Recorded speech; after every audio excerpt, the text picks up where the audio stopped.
Oi, gente.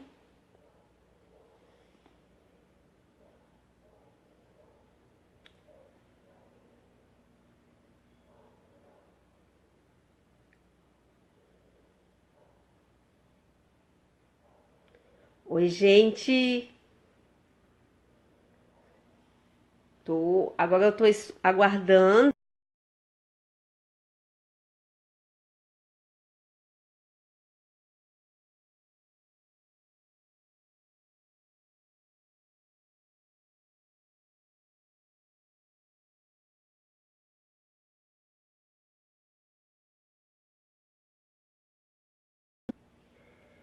Não vem, eu não sei se minha voz tá chegando legal pra vocês, tá muito baixa, como é que tá? Se puderem estar falando aí, se estão me ouvindo bem, estão me ouvindo claro? Tá claro a minha voz?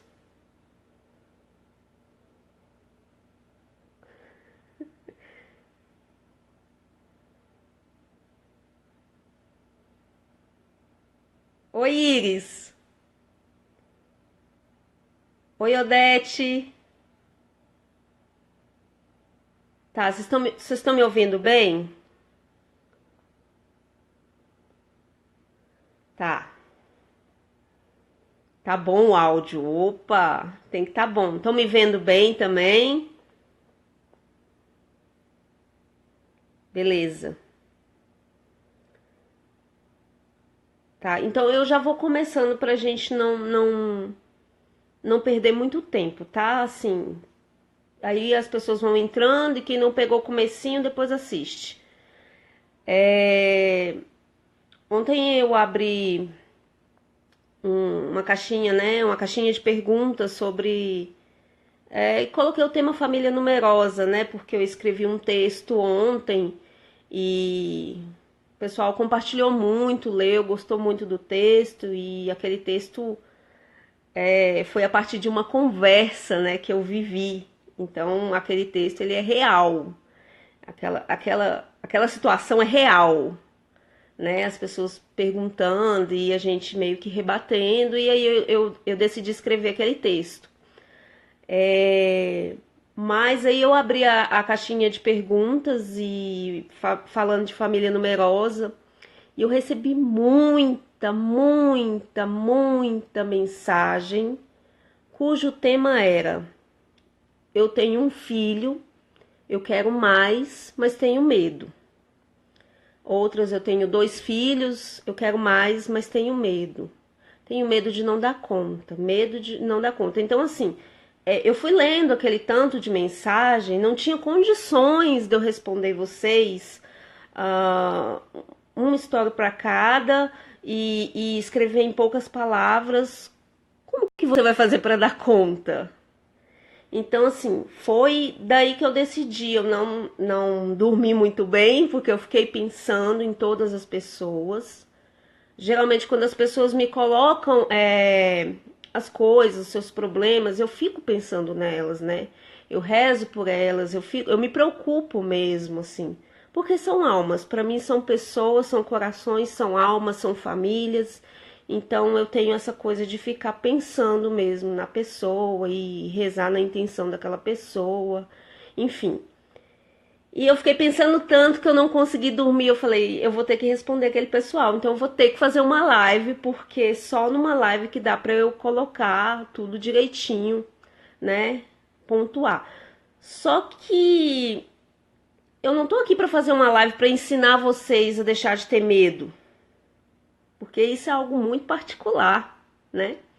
Mas eu tô aqui pra contar como que foi que eu venci os meus medos. Até hoje eu tenho medo. Eu sempre falo para todo mundo. Ninguém acredita. Ninguém acredita, mas até hoje eu tenho medo. Então, assim, mas como que eu venci isso? Como que foi que eu venci meu medo? Então eu vou contar um pouquinho de como foi para mim, né? Eu espero que vocês apreciem aí. Eu me casei como toda jovem, sem muito conhecimento do casamento. E eu tive a minha primeira filha, a Clarice. Ela hoje tem 10 anos, né?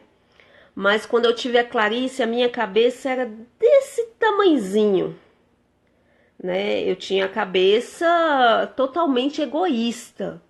Então, assim, a Clarice era uma menina ótima, era um bebê maravilhoso, mas tudo pra mim, no quesito maternidade, era difícil. Arrumar uma sacola pra sair com um bebê era difícil. Dar banho no bebê era difícil. Amamentar o bebê era difícil. Olhar pra mim no espelho era difícil, sabe? Olhar assim e ver aquelas roupas pós-parto, aquelas roupas, eu com aquele quase 60 e poucos quilos, sendo que eu era 50 quilos, cinturinha de 36, né? Então foi um baque para mim muito grande, eu engordei 20 quilos e depois no pós-parto fiquei inchada e eu olhava para mim assim e falava, gente, meu corpo acabou. E isso me dava um desgosto. Não tinha bebê que salvasse o meu desgosto. Eu olhava a Clarice, eu amava a Clarice, mas eu tinha aquela coisa assim, meu corpo acabou, olha como eu tô, olha a minha pele, olha como tudo é dispendioso, como arrumar um bebê para sair, sabe, tira a liberdade da gente. Minha vida girava em torno disso, gente. Então, assim, o bebê, o primeiro filho, ele veio para tirar a minha liberdade. Então, assim, eu amava a minha filha, amava, amo. Só que a minha cabeça era pequena, a minha cabeça era dessas mães de maternidade real. Tipo, não, eu tenho que olhar pra mim, o meu amor próprio, né? O cuidado comigo mesma, eu estou morrendo. Então, era essa a minha cabeça. E assim, vocês não sabem, eu sou católica, mas quando eu me casei, eu não tinha o pensamento que eu tenho hoje. Então, assim que eu tive a Clarice, eu fui lá e já fui no médico tomar a pílulazinha. Então, assim, eu não tenho vergonha de falar isso, por quê? Porque isso é parte da minha história. Isso é parte da minha história. Então, assim, fui lá, o médico indicou a pílula e eu peguei e comecei a tomar a pílula porque eu não queria mais outro filho. Eu não queria, eu não suportava a ideia de pensar em outra criança, porque aquilo meio que me traumatizou. Eu vivia murmurando e tudo era, enfim. Quando a Clarice estava para completar 2 anos, eu e o meu marido a gente começou a ter um desentendimentozinho no casamento, né? E foi aí que eu descobri que a pílula estava ajudando nisso, né? Nessa questão.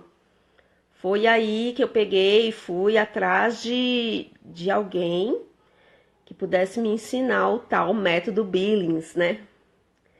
Mas eu fui com a cabeça bem assim, ó. Então aí eu fui na doutora Marli. Quem é de Brasília vai saber quem é a doutora Marli Virgínia. Ela é tipo bem delicada, né? E aí eu cheguei lá, ela me ensinou lá o método, tudo. Eu fui com o Walter. E aí o meu primeiro choque de realidade na vida foi no consultório da doutora Marli. Eu fui lá, mas eu fui assim, aquele coração com medo. Eu fui para aprender o método, só que para falar assim, eu vou fazer esse negócio para ajudar no meu relacionamento, mas eu não quero ter filho, eu não quero ter outro filho. Então, assim, para mim as coisas eram bem claras. Eu tinha que engolir todos os livros que eu pudesse desse negócio. Essa coisa tinha que ser 100% eficaz e eu não podia ter outro filho. Então eu fui. Quando a doutora Marli, ela me explicou as coisas, ela olhou para os meus olhos assim, e aí ela olhou assim e falou, você tá com medo, né? Aí eu falei, eu tô, doutora. Tô com muito medo, eu não quero engravidar, não. Aí ela falou assim, você tem quantos filhos? Aí eu peguei e falei, eu tenho a Clarice. E aí ela falou assim, a Clarice é um bebê ruim? Eu falei, não, ela é um bebê tranquila, ela é maravilhosa, quase não dá trabalho, tranquila. Aí ela pegou e falou assim, bom, porque pelo jeito que você olhou e o medo que você me demonstrou, eu achei que a Clarice era um bebê assim insuportável. Eu falei, não, doutora, ela é muito boa. Aí ela olhou assim, ela baixou assim, que ela tem a coisa de baixar assim, olhar no olho da gente. E aí ela falou assim, então por que por causa do seu egoísmo a Clarice não vai ter um irmão? Ela só fez essa pergunta. Eu não tive resposta. E aí eu já saí dali com aquele negócio martelando, né? Martelando. E na época a gente era recém-casado, né? Tinha 2 anos e pouco de casado. E quando a gente casou, a gente morava nos fundos da casa da sogra. Como todo bom casal novinho, a maioria vai morar nos fundos da casa da sogra. Então a casa era muito pequena. Então, assim, eu colocava 1001 obstáculos. Não, a casa é pequena, eu não posso ter outro filho. Não, a situação financeira não tá boa, eu não posso ter outro filho. Enfim, eu colocava um monte de motivos, né? Eu sabia que eu tinha que ter motivos. Então, eu buscava os motivos lá e colocava. E aí, um dia, seguindo a voz da minha consciência, eu fui no padre Bruno. Padre Bruno é um padre daqui do DF, né? E eu cheguei nele, conversei essa situação com ele, falei assim, padre, é um motivo justo eu falar que eu não posso ter outro filho só porque minha casa é pequena? Porque eu moro nos fundos da casa da minha sogra e a gente tem um quarto, uma sala e uma cozinha, e como que eu vou colocar outro bebê? Isso é um motivo justo? Afinal, a casa é pequena.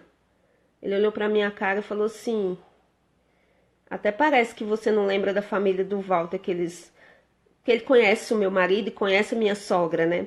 Aí ele falou que eles dormiam tudo, os meninos todos num quarto, ou em 2 quartos e um monte de beliche. Até parece que não tinha famílias que dormiam na mesma cama, dividindo o mesmo lugar. Então isso não é desculpa. E aí, depois daquilo ali, foi a hora que eu falei, agora eu tenho que tomar vergonha, né? Aí tá, eu falei, não, amor, então vamos ter outro filho. O Walter já queria outro filho, né? Então eu fui lá e fui me abrir a vida, né? Mas eu me abri a vida cheia de condições. Eu me abri a vida, calculei probabilidade do método. Peguei e vi lá direitinho quando era o pós-ovulação. Para poder a gente ter o ato pós-ovulação. Para quê? Para poder vir um menininho, né? Ter a probabilidade maior de vir um menino. E aí eu fiz e foi pá, beleza, lá vinha um menino, o Bernardo.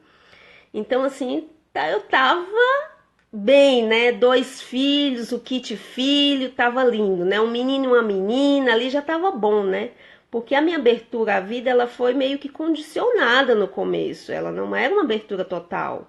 Então, dali, depois que eu tivesse o Bernardo, a minha ideia era, vou espaçar agora ad eterno, entendeu? Vou ficar só usando o Billings aqui, 10 anos usando o Billings, toda linda e sem filho.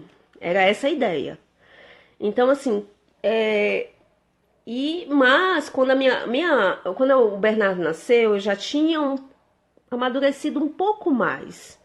Então eu cuidava melhor de 2 crianças, eu tinha um pouco mais de visão de mãe mesmo. Eu já não reclamava tanto, reclamava, mas não era tanto. E aí a gente se mudou da casa da minha sogra, né? E fomos morar num lugar alugado, só a gente. Então, assim, já foi aquela coisa de ter que ficar mais sozinha com as crianças e tudo. E quando o Bernardo tinha 5 meses, é que eu levei uma paulada. Eu levei uma paulada, assim, de Deus, sabe? Eu comecei a sentir umas coisas ruins, né? Salivação. Eu cheirava o cocô, assim, longe. E aquela coisa estranha, né? Mas até então eu tava fazendo o método, só que eu não fazia anotando direitinho aquela coisa. Sempre dava uma escapada ou outra. Eu falava, não, tá tranquilo. E um dia a Clarice chegou perto do fogão assim e falou assim, mãe, eu acho que tem um bebê na sua barriga. Gente, aquilo pra mim, eu nem sei onde eu fui. Até então eu não tava menstruando, né? Então pra mim não tinha indício de gravidez. E foi a partir do momento que a Clarice falou que meu chão, assim, ele abriu. E aí eu fui fazer um teste, porque aí eu fui juntando a salivação, o cheiro, né? Fui fazer um teste e deu positivo. Gente, meu mundo acabou. O meu mundo acabou, assim. E a ideia que eu tinha era de desespero. Eu só sentia desespero. Eu não vou dar conta. Eu não vou dar conta. Como é que eu vou fazer? Esse menino tem 5 meses. Quando a outra nascer, eu já tô grávida. Eu já tava grávida de... Era mais de 3 meses, eu acho. E quando essa menina nascer, esse menino vai estar praticamente começando a andar. Ele ia ter 1 ano e 1 mês. E aí eu me desesperei. Como que eu vou dar conta de 2 crianças, de 2 bebês? Não vou dar conta. Eu já não dava conta nem de uma. Como é que eu vou dar conta de 3? E assim, eu chorei 1 mês. Chorava, chorava, chorava, né? Por que que Deus fez isso comigo? Tá vendo? Eu fui confiar, nananana. E toda essa coisa toda. Até que um dia, né, eu passei a rezar mais também.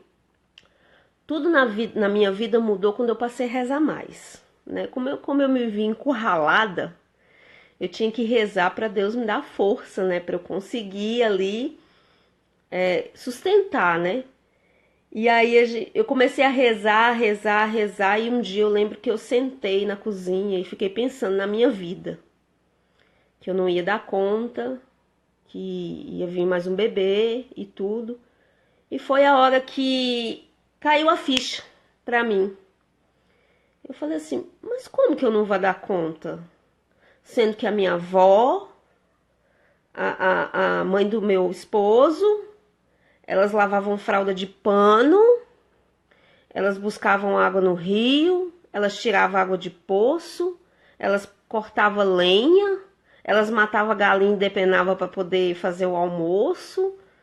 Como que eu não vou dar conta? E eu comecei a pensar em todas essas situações das mulheres antigas. Isso para mim, isso foi um dia muito marcante para mim, porque eu fiquei um tempão só meditando nessas coisas.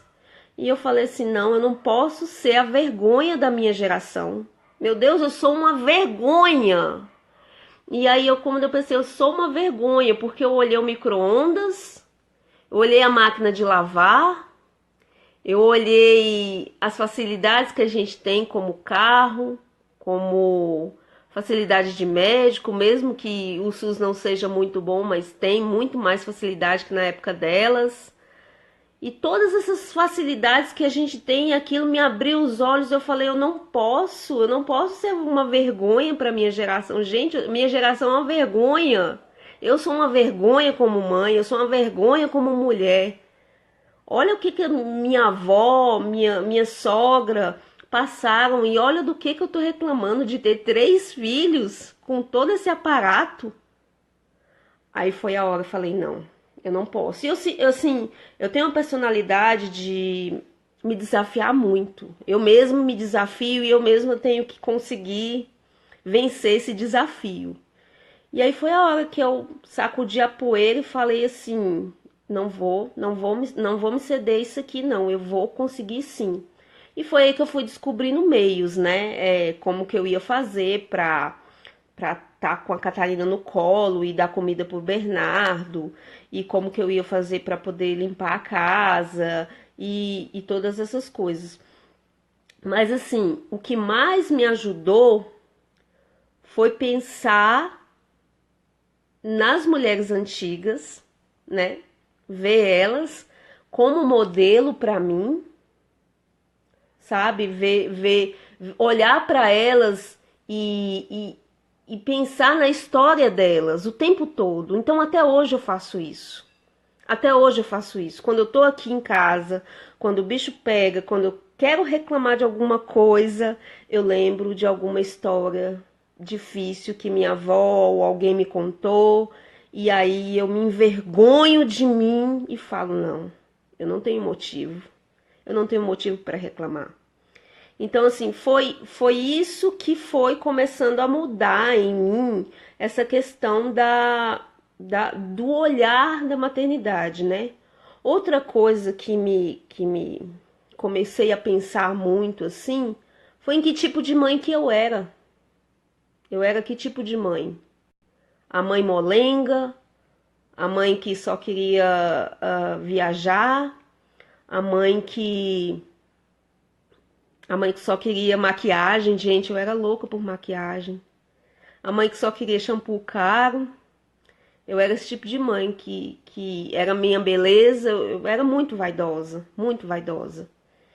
E eu não me preocupava em ser mãe, eu me preocupava em fazer um macarrão ali, um arroz com feijão e bife para as crianças e tava bom.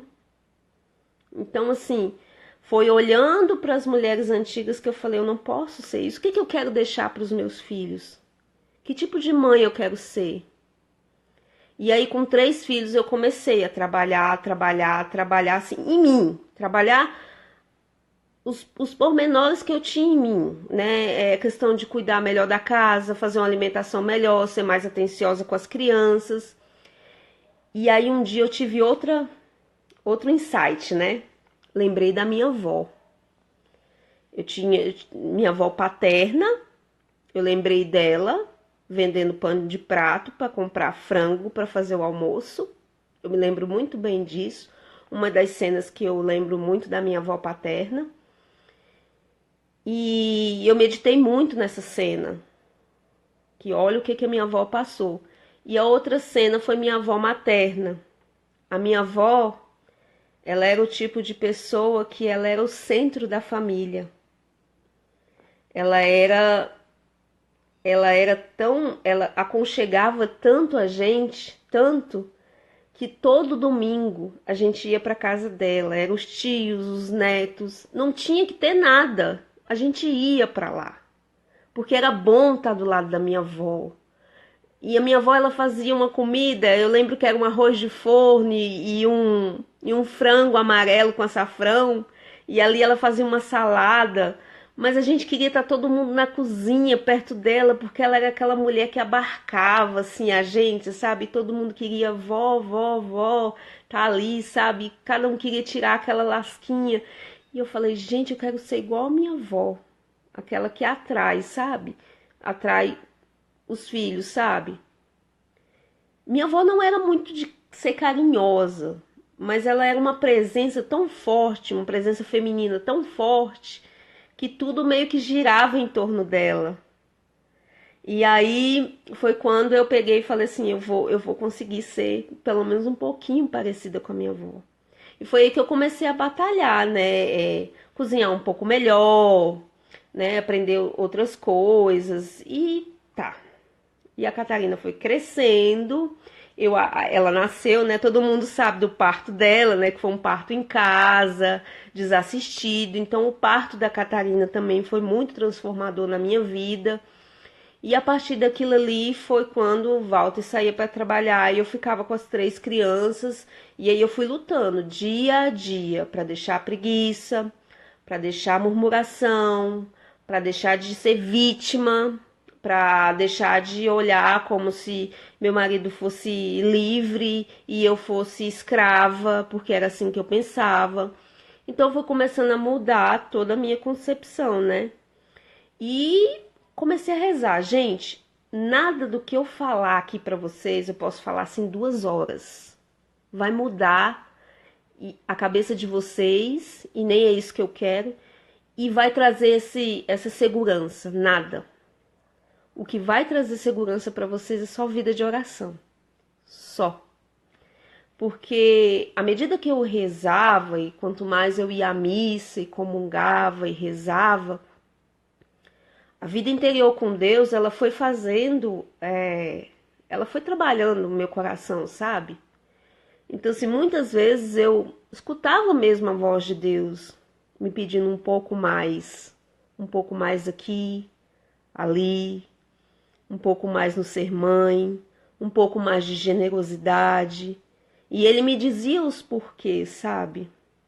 Ele me falava, no meu interior, ele me falava os porquês. Então, assim, não existe vídeo de Padre Paulo Ricardo, eu assistia, não existe vídeo de Padre Paulo Ricardo, não existe encíclica, só o Manevita eu li umas 10 vezes.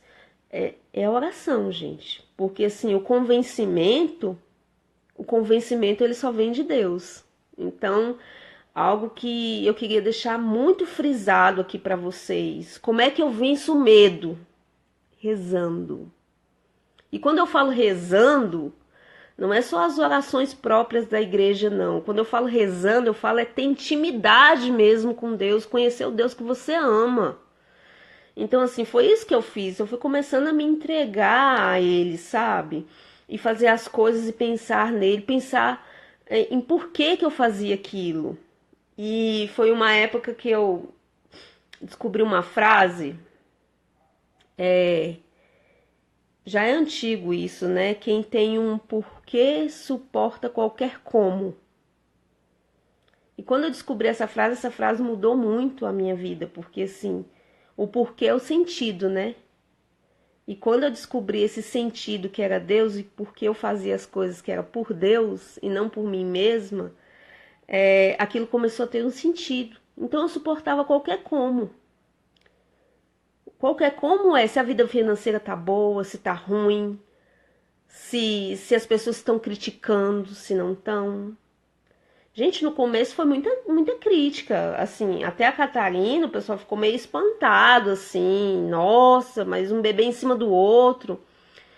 Então, assim, eu fui trabalhando no meu interior de forma que quando veio a Bárbara, a Catarina tinha 10 meses, então veio a Bárbara. Quando veio a Bárbara, já foi uma coisa muito mais tranquila. Parecia que eu sabia assim, é isso, vamos lá. Tem que amadurecer mais agora. Tem que ir mais além agora. Que vem mais uma. E é incrível assim, quando você vai se deixando moldar, a gente vai se deixando moldar pela oração, pela vida interior, como que as coisas vão acontecendo dentro da gente, que é o mais importante. É o que acontece aqui dentro, as certezas que você tem aqui dentro e que ninguém tira de você. Então nenhum palpiteiro, por mais engraçadinho que seja, por mais ácido, por alguém da família que você goste muito e vem te dar uma crítica que te tombe lá embaixo, nenhum palpiteiro vai tirar o que você tem aqui, a verdade que você tem aqui. Isso é o mais importante. A questão da abertura à vida, ela não é só uma questão de entender aqui. Entender aqui um monte de gente entende. Tem que entender aqui. Então, assim, muitas vezes eu li muitos livros, vi muitos vídeos, mas eu precisava que esse entendimento saísse daqui e viesse para cá, ó. E que a verdade fosse dita para mim por Deus mesmo. Esse convencimento, essa argumentação vinha de Deus. Por mais que eu assistisse várias coisas e lesse várias coisas, era Deus quem me falava. Então, assim, eu tive muitas consolações de Deus, assim, no meio dos meus afazeres domésticos, no meio das minhas lutas. Quando meu marido esteve longe, eu estive sozinha com as crianças. Quando as crianças estiveram doentes. Então, assim, algo que mexeu muito comigo, assim, quando eu estava grávida da Catarina, foi que eu me lembrei muito de uma frase. Para quem não sabe, eu fui da Toca, né? E na Toca a gente tinha o hábito, né, de ajoelhar na frente da capela e falar assim, se morro, morro de amor pela Santa Igreja. Então é uma frase que a gente usava toda vez que a gente entrava na capela. E um dia grávida da Catarina eu me lembrei dessa dita frase. A gente nem tinha decidido o nome da Catarina ainda. Eu me lembrei dessa frase e depois dessa frase, eu pensei assim, gente, eu falei essa frase um dia. Se morro, morro de amor pela Santa Igreja. Só que essa frase eu falei da boca para fora? Ou eu falei ela de verdade? E aí eu fui meditar em quando eu falava essa frase. Não, eu falava essa frase de verdade. Eu falava essa frase de todo o meu coração. E isso só servia para a vida religiosa? Não servia para o casamento? Porque daí a minha ideia de casamento era a ideia aquela ideiazinha de ter 2 filhos e viajar pra praia e ter um carro legal e ter uma casinha melhor, uma casinha confortável. Essa era a ideia que eu tinha de casamento, né? E churrasco e cerveja. Essa é a ideia que eu tinha de casamento. E a gente suportar quando o outro aperta a pasta de dente no meio e deixa a toalha molhada em cima da cama. Então, suportar esses pequenos defeitinhos, essas briguinhas, essa é a ideia que eu tinha de casamento. Então, assim, para eu ir me convencendo a ideia de casamento como muitas vezes uma cruz e a vida matrimonial como uma vocação à santidade, eu tive que ir recebendo isso, não só de leituras, mas de Deus, sabe? E depois que eu entendi isso, gente, é como se, por mais que eu tivesse medo, por mais que uma gestação viesse e fizesse as pernas tremerem, e agora, será que eu vou dar conta? Gente, eu me pergunto isso até hoje. Eu me pergunto isso até hoje. A Tereza vai nascer em novembro, né? Nós estamos em setembro.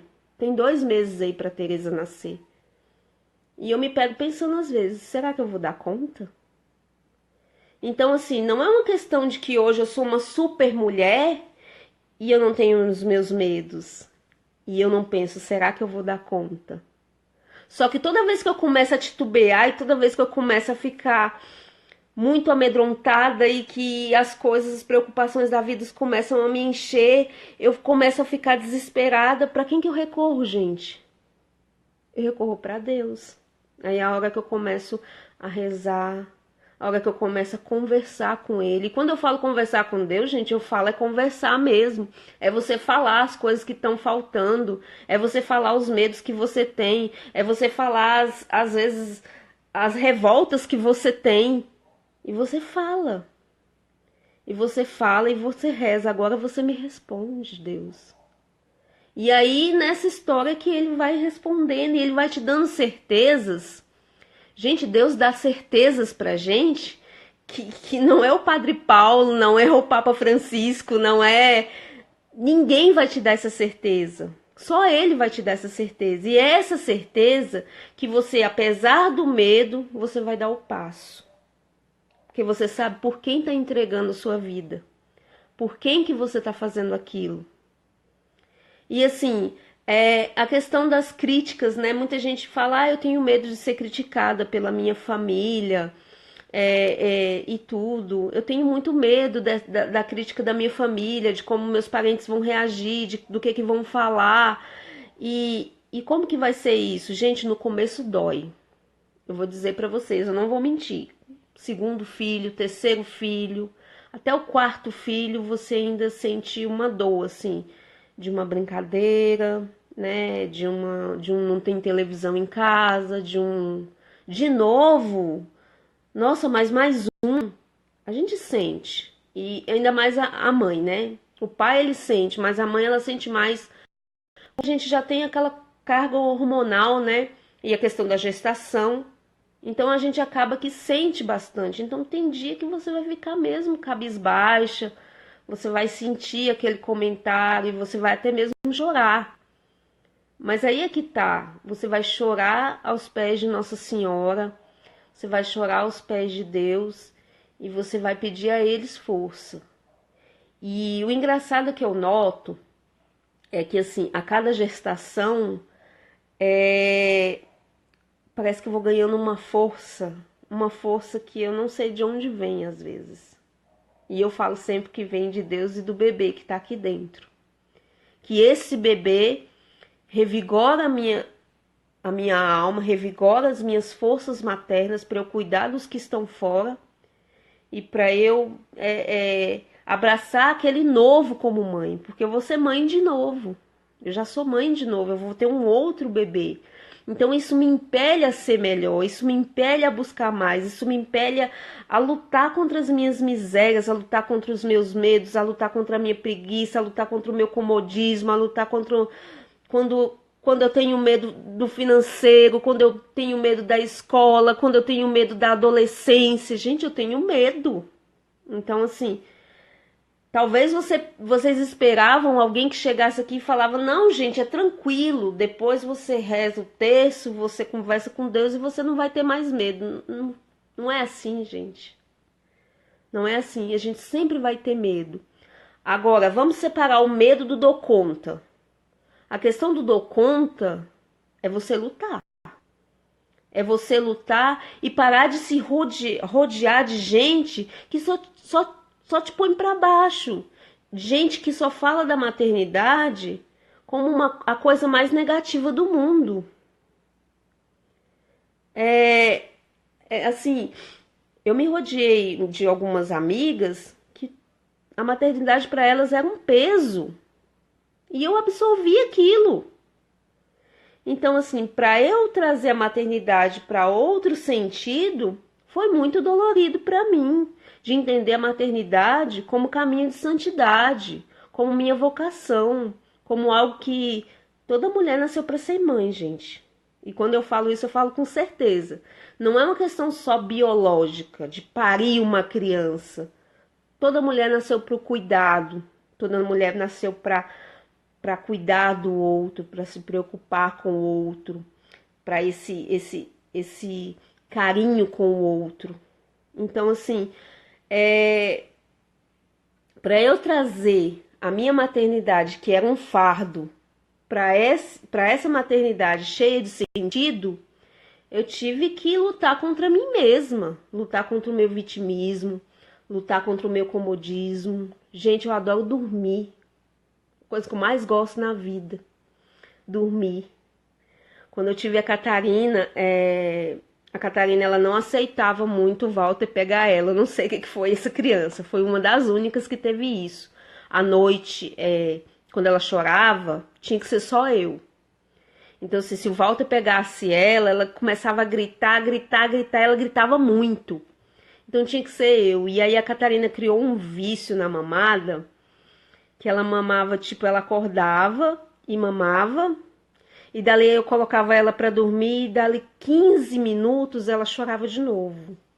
Então, assim, eu lembro uma época que a Catarina, o dia que ela acordava pouco, ela acordava 10 vezes na noite. Era uma criança, assim, que... E aí o Walter saía para trabalhar de manhã, eu acordava de manhã e ia para a lida da casa, morta de sono. E aí eu não podia dormir durante o dia, porque o Bernardo era pequeno, a Clarice ainda era bem pequena, não dava para falar assim, vigia aí, não podia dormir. Então isso ia noite, pós-noite. O Walter me ajudava muito, às vezes, né, quando ele tinha uma folga, quando ele podia estar em casa, ele falava, deixa eu ficar aqui com as crianças para você dormir. Mas assim, às noites mesmo, que a Catarina não deixava, eu tinha que... Era eu. E assim, aí veio a Bárbara já foi uma criança mais tranquila para dormir. Mas assim, quando veio a Bárbara, eu vou tocar um pouquinho agora na questão financeira, né? A gente tinha um carro, a gente tinha um Siena de 5 lugares. E aí as pessoas olhavam assim, falavam assim, como é que vocês vão fazer agora? Que o carro só cabe 5 pessoas e vocês já são 6. Então assim, nessa época, eu já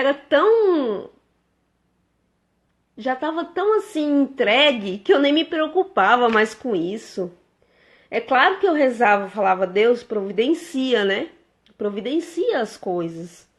Mas eu não ficava focada nisso. Isso não era relevante para mim. Não era relevante se eu tinha um carro para sair ou não. Não era relevante se tinha alguma coisa e a gente não poderia ir porque se colocasse a neném ia ter blitz e aquela coisa toda.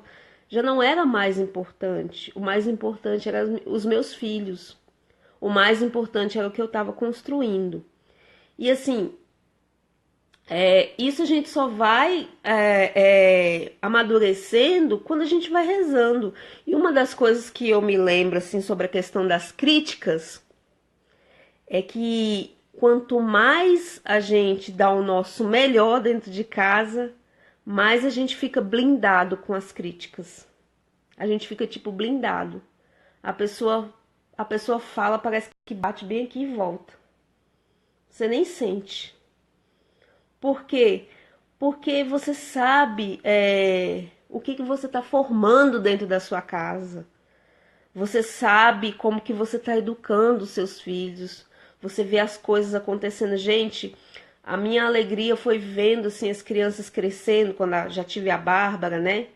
e eles crescendo e eu conseguindo colocar a rotina deles indo dormir sem brigar. Você fala, aqui em casa a gente fala 8 horas, gente, tá na hora de dormir, crianças. Geralmente não tem um que vai falar que não. Oi, Padre Luciano! E aí, então assim, as crianças muito obedientes, e você vai vendo que aquilo vai acontecendo, e as críticas vão vindo, e você não vai mais se importando.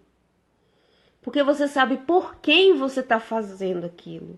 Existe um porquê, existe uma pessoa a quem você se entrega.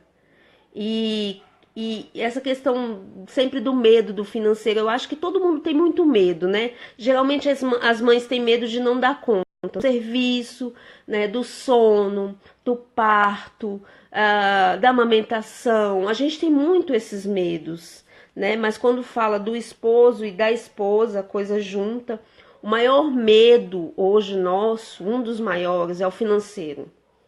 Tem muita gente que eu tenho medo do que, como é que vai ser, eu tenho medo se vai ter escola, eu tenho medo se a gente vai passar fome. E assim, as coisas numa família, Deus vai ajeitando, gente.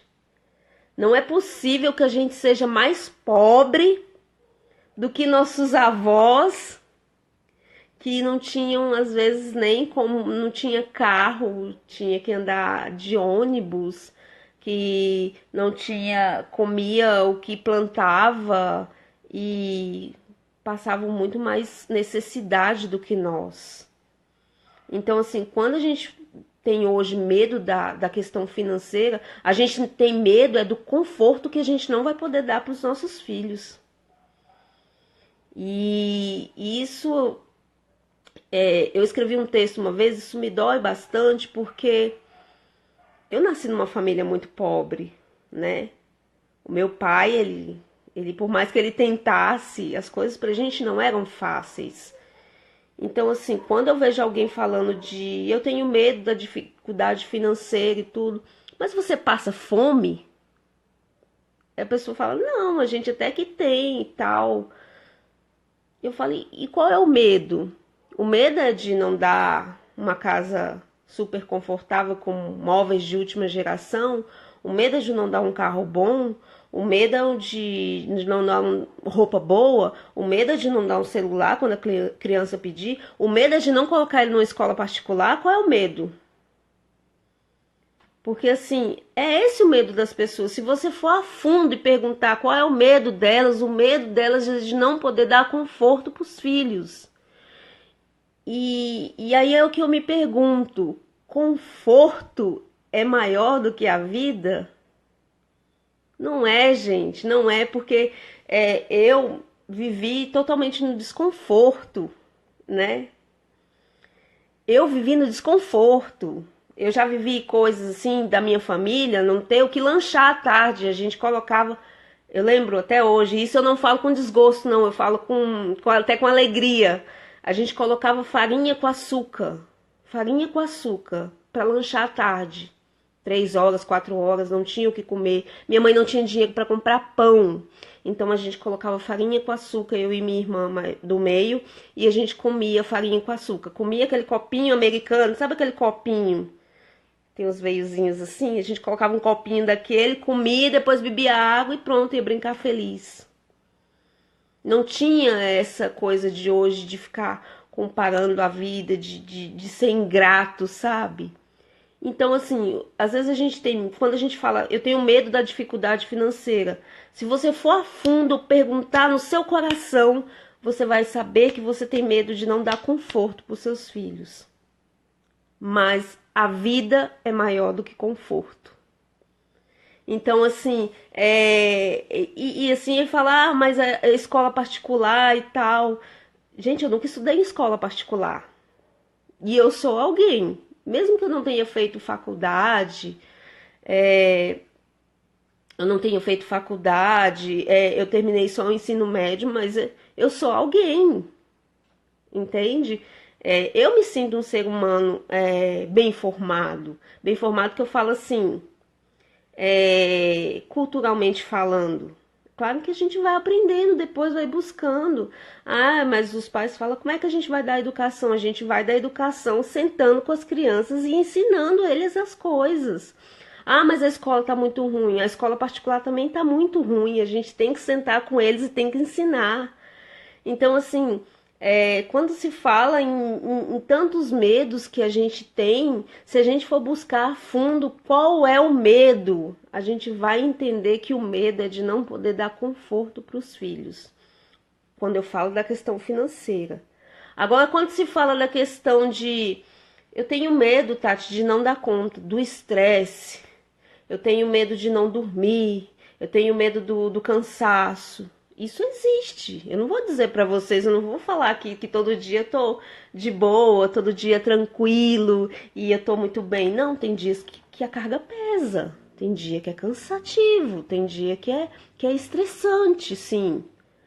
Mas eu tenho que usar a minha inteligência, né?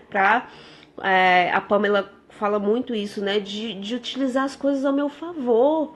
Então, fazer com que as coisas comecem a girar um pouco melhor, de maneira que eu não me canse tanto, né? Então, aprender a fazer as coisas da casa com mais agilidade. Hoje em dia a gente tem muita informação na internet, então uma mulher hoje não padece tanto para amamentar como era antigamente, que não tinha alguém que ensinasse. Hoje você abre um vídeo no YouTube, tem lá uma mulher ensinando como é que é a pega, né, correta de uma criança. Se você vai ali no banco de leite, você não escuta palpiteiro, você escuta uma enfermeira formada e ela vai te ensinar ali a você amamentar a criança direitinho. Então, assim, eu tenho medo de não dormir. Gente, isso passa. Não dormir passa. Você vai passar ali um mês ali do neném, que é os primeiros meses. Aquilo passa. E depois você vai poder dormir. Porque assim, eu penso o seguinte, que a maior frustração que a gente pode encontrar é ficar sempre no medo, não dar o passo, nunca dar o passo, os anos vão passando, você vai envelhecendo, e aí seus filhos vão crescendo, aqueles que você teve, um, dois, depois eles saem de casa e você se olha sozinho e você fala, eu poderia ter tido mais filhos. Só que hoje não dá mais tempo. Eu escuto isso de muita gente. Pessoas, algumas senhoras que só tiveram um, tiveram dois. Toda vez que elas me veem com as crianças e falam, nossa, esse tanto, não sei o quê. Aí às vezes fala alguma coisa, o mundo tá não sei o quê, não sei o quê. Depois quando você senta com elas e vai conversar, elas falam assim, mas eu me arrependo de não ter tido mais filhos. Porque hoje eu vivo sozinha. Então assim, são várias coisas, né, que a gente tem que fazer para vencer o nosso medo. E é como eu falei para vocês, eu posso me derramar aqui falando. A gente pode pegar, eu posso falar, leiam O Amor que Dá Vida. Leiam, a Natalice tocou numa coisa aí que eu queria falar. Você me lembrou, isso é muito importante. Quando a gente fala em questão de ter mais filhos, a gente não tá falando só da questão da gente, não. Às vezes a gente fala, né? Meu filho foi o que me tirou do meu egoísmo, do meu comodismo. Meu filho fez eu ser uma pessoa melhor. Meu filho isso. Então a gente fala de todos os benefícios de maturidade e espirituais que o filho nos trouxe, né? Mas existe outra coisa aí que até gente não cristã teria que se atentar a isso. O fato de deixar um filho único, sozinho, e você e seu marido morrer e essa pessoa ficar sozinha, sem elo, sem sangue, sem família, sem ninguém. Então, assim, eu lembro muito de um relato que eu li uma vez de uma jovem que ela era filha única e o pai dela, a mãe dela já tinha morrido e o pai dela começou a a adoentar. E ela contava assim, chorando, que era um medo tão grande que ela tinha do pai morrer. Porque na hora que o pai dela morresse, ia morrer tudo com ele. Tudo que ela foi, a infância, a família, tudo ia junto com ele, porque ele era a única figura que tinha da família dela. E ela ia ficar só, totalmente só. E aquilo mexeu muito comigo, assim, porque você vê um ser humano que ele não tem um irmão para recorrer, isso é muito duro, é muito triste, sabe? É muito triste. E você pode falar assim, ah, mas nem todos os irmãos são, se falam, nem todos os irmãos são unidos, tem muito irmão desunido, tem gente. Na hora que um pai morre, na hora que a doença bate, na hora que alguém está desesperado, até aquele irmão que é mal com o outro, todo mundo se junta e todo mundo vai se ajudar. Então, assim, é uma questão assim muito que a gente tem que pensar no que a gente está deixando para os nossos filhos. Qual a memória afetiva que a gente vai deixar para os nossos filhos? Eu me preocupo muito com isso. Por isso que eu falo muito da figura da minha avó. Da figura da minha avó materna, aquela mulher que atraía, né? E eu vejo que eu tenho conseguido isso, sabe? Eu olho para o Bernardo e o Bernardo fala: Nossa, mãe, esse bolo que você fez tão gostoso. Mãe, você faz bolo tão bom, você faz isso tão bom. Nossa, isso é tão gostoso. Nossa, hoje eu fiz a Clarice adora macarrão, né? Hoje eu fiz um macarrão do jeito que ela gosta, com carne moída, tudo. Ela olhou assim, na hora que ela olhou a comida, ela falou: Nossa, mãe, você pensou em mim hoje nesse almoço. Então, assim, as satisfações que isso vai te dando. E aí você vai vendo que você vai embora, eu vou embora, Walter vai embora um dia, e meus filhos vão ter a boa lembrança nossa. A gente não vai morrer no coração deles, porque a gente vai se entregar de uma tal maneira que eles um dia vão contar: olha, a gente era tantos filhos, a gente passou dificuldade. A gente isso, a gente aquilo, mas minha mãe me ensinou isso, meu pai me ensinou aquilo. Então, assim, é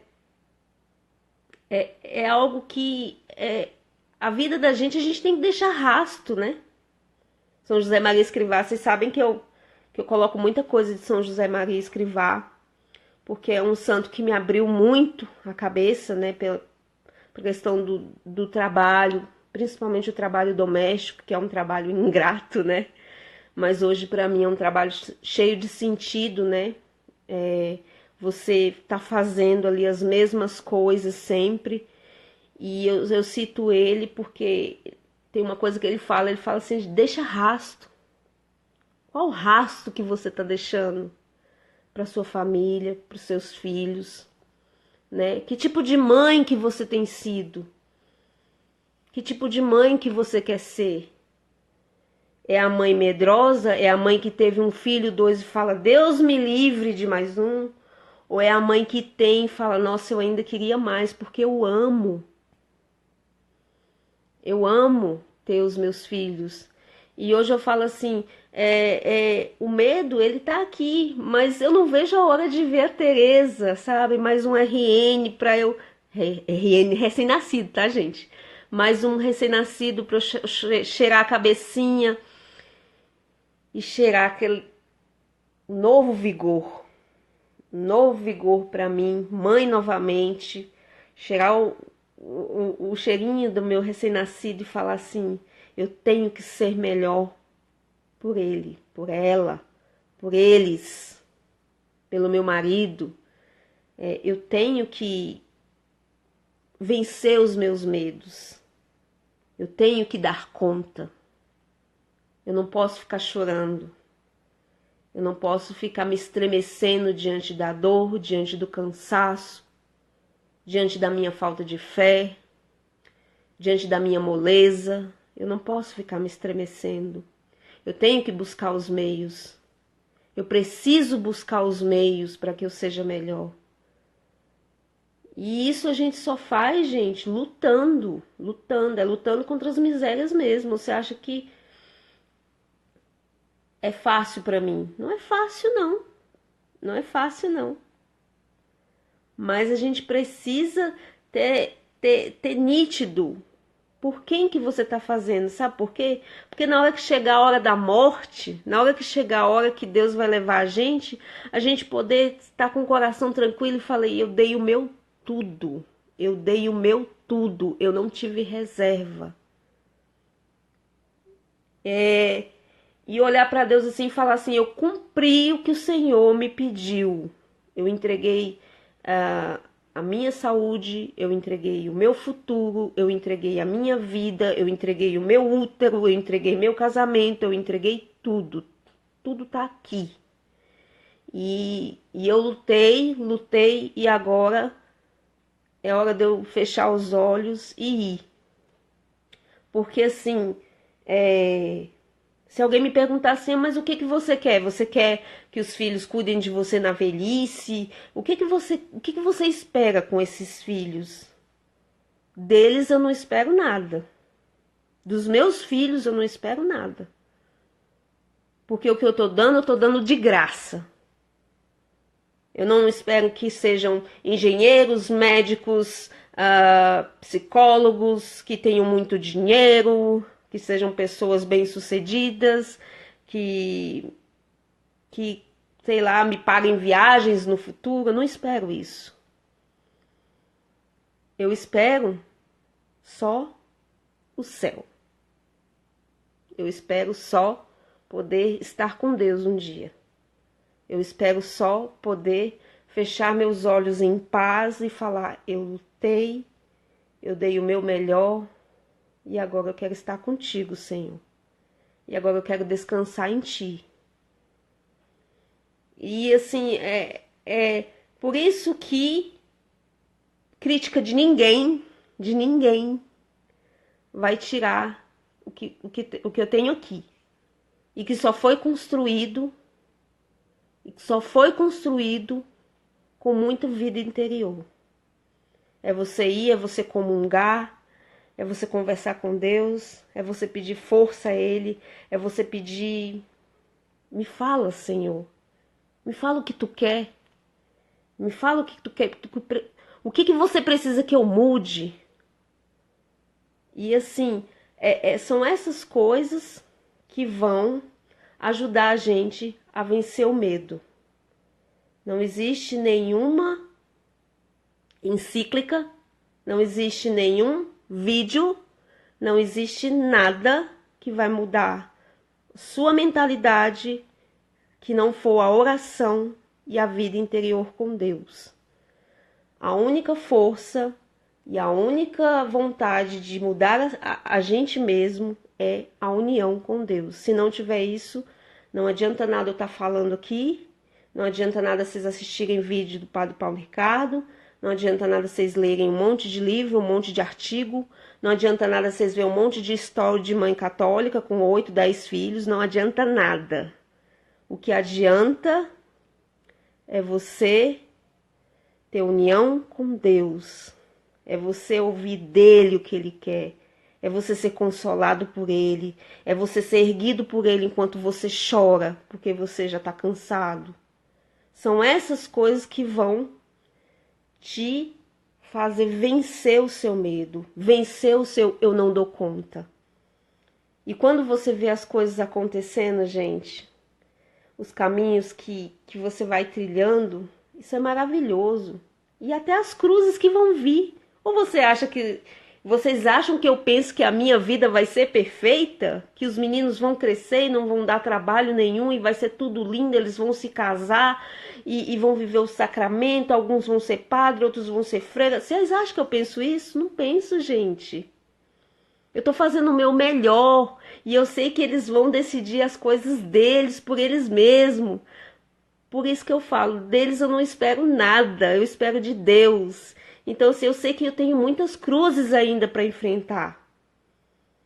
Mas eu tenho a certeza de que essas cruzes a gente vai vencendo uma a uma para poder estar com Deus. E assim, a live vai acabar. O Instagram acabou de me avisar aqui que a live vai acabar. Ela vai fechar, mas eu vou voltar com ela. Se vocês quiserem voltar comigo, eu vou responder algumas perguntas.